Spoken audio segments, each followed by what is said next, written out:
Can we start off by breaking down Prince William skipping this event? Do we know why he pulled out? So Prince William made the rather last-minute decision to miss a memorial service for the late Constantine of Greece, who was in fact his godfather.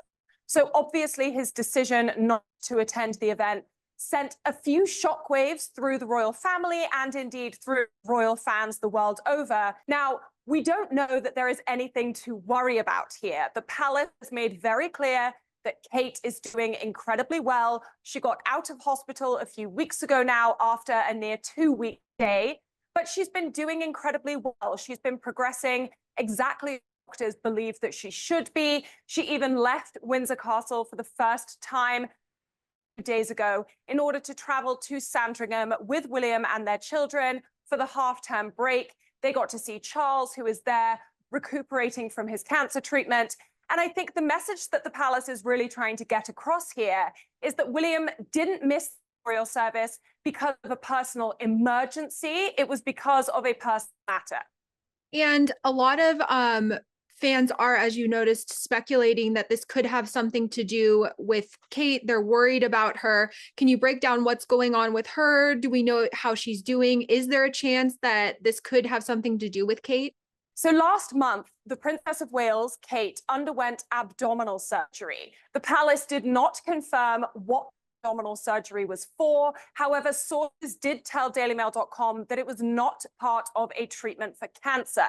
But we do know that the surgery was fairly serious. She spent nearly 2 weeks operating in hospital, and the palace made clear that she would not be returning to public engagements until after Easter, which is obviously towards the end of March. So we know that whatever procedure she went through, it was one that requires a lot of recovery time, a lot of rest. But you have to keep in mind that the palace is going to take every precaution when it comes to Kate. She's not someone who struggles with, limited sick days here. They do have the benefit of allowing her maximum possible time to relax, to recover. And they're going to do that because they don't want to risk pushing her back into public engagement before she's fully ready. Keep in mind, she's also the mother of 3 young children. As far as Kate is concerned, while she has always put her duties above almost everything else, her role as a mother comes first. She's going to want to make sure that she's recovered enough to spend time with her children rather than sacrificing her energy, sacrificing her to attend events, and therefore not being able to spend the quality time that she wants to with her kids. And do we think Will pulling out of this event is a cause for concern? Does it set off any alarm bells? And is this unprecedented for the royal family to do something like this? I don't think that anyone should be ringing alarm bells right now. The palace has proven in the last few months they are willing to be much more open and honest with the public about medical conditions that members of the royal family are struggling with. We saw it with Charles's prostate treatment. We then saw it with Charles's cancer diagnosis. The fact that the palace was open about Kate undergoing surgery, all of these things are a sign that the dialogue between the palace and the British public is more than it has ever been. So I truly think that if there was something really, really wrong, the palace would have informed us of that. Now, I do think that William is going through a very difficult time in his life right now. His father is undergoing treatment for cancer. His wife is recovering from a major surgery. And not only is he having to pick up more responsibility as a father and a husband, as well as a son, he's also having to shoulder a lot more of the burden of the responsibility of the royal family. That since Charles ascended to the throne, the royal circle has drastically reduced in size. We've lost Harry and Meghan after they quit their roles as senior royals. We lost Prince Andrew after he became embroiled in the Epstein scandal. So the pool, as it were, of royals who are able to go to events, who are able to partake in official engagement is very limited. And William is therefore having to really step up and share a lot of that responsibility. So it makes sense to me that he may have reached a point where he needs a break. He may well have decided that actually, no, on this occasion, Kate needs to take priority or his father needs to take priority. And I just don't think that's something we'll ever truly know. But to my mind, that's exactly what's happened here. It's William, his position as a father, a husband, a son, before his position as a member of the royal family. And do you think with everything that's going on with Prince William, there's any chance that Harry could return, step up to take on some more royal duties? It's been suggested that Harry is willing to return temporarily. Now, I think, to be completely honest, it would be an incredibly hard sell for him to make, not necessarily to his father, but to his brother. I think things between William and Harry are still incredibly difficult. The rift between the two of them has really never been wider. Now, the hope is that Charles's cancer diagnosis may ultimately bring them together. But a lot of work is going to have to take place before any kind of reconciliation occurs. And I think that William's view is that bringing Harry back into the fold temporarily is going to cause more than it's worth. The British public will think, oh, yay, he's back, hurrah, Harry's returned to us. And imagine having to go through all of that again if Harry sticks around for a few months and then heads back off to Canada, once again quits his role within the royal. It's going to cause all the more turmoil and heartache, not only for the royal family, but also for the British public who love the royals so much. There was a report about Prince William supposedly being jealous of the Invictus Games. Could you talk about that? I don't think for a second that William begrudges Harry any success whatsoever. The Invictus Games was something that Harry started back when he was still very much a senior royal. Actually, his brother fully supported him at the time.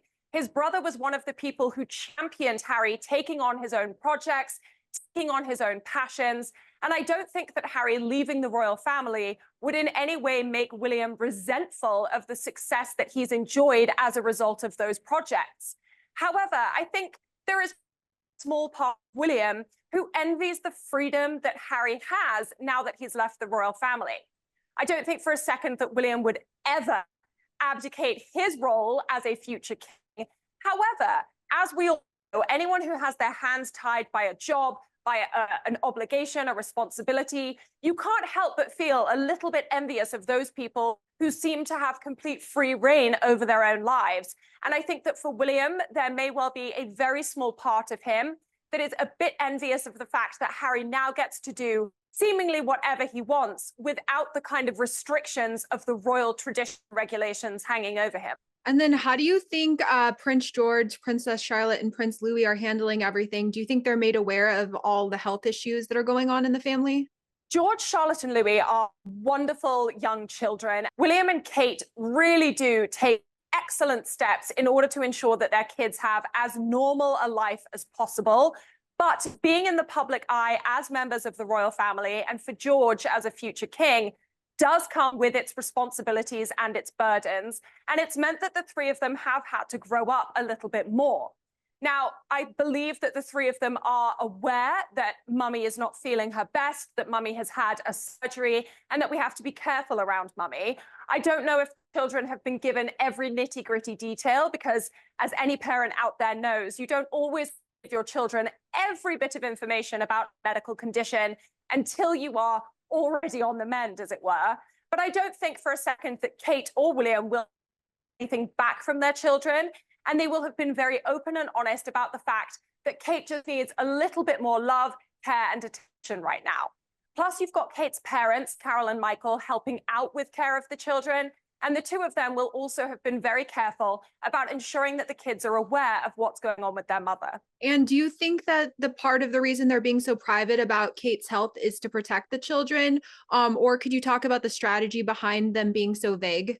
I think even though the palace is willing to be more open with the public about members of the royal family, they do still want to give each royal autonomy over their own lives. If Kate makes the decision later down the line to talk about what she's been through, procedure, and whatever illness or condition is that she's been struggling with, they want Kate to have that opportunity herself. Exactly the same thing with Charles. If he chooses to speak out about his cancer, about which cancer he has, about which stage it is at, that will be a decision for Charles to make.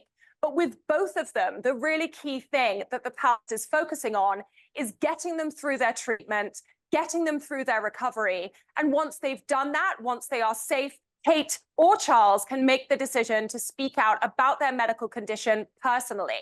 The palace will work with them on how that's best done. But I think it's wonderful that Kate isn't having her medical story told via a press release, but that she's being given the opportunity to share details about what she's been through herself, rather than have it done, in official writing by a member of the palace staff.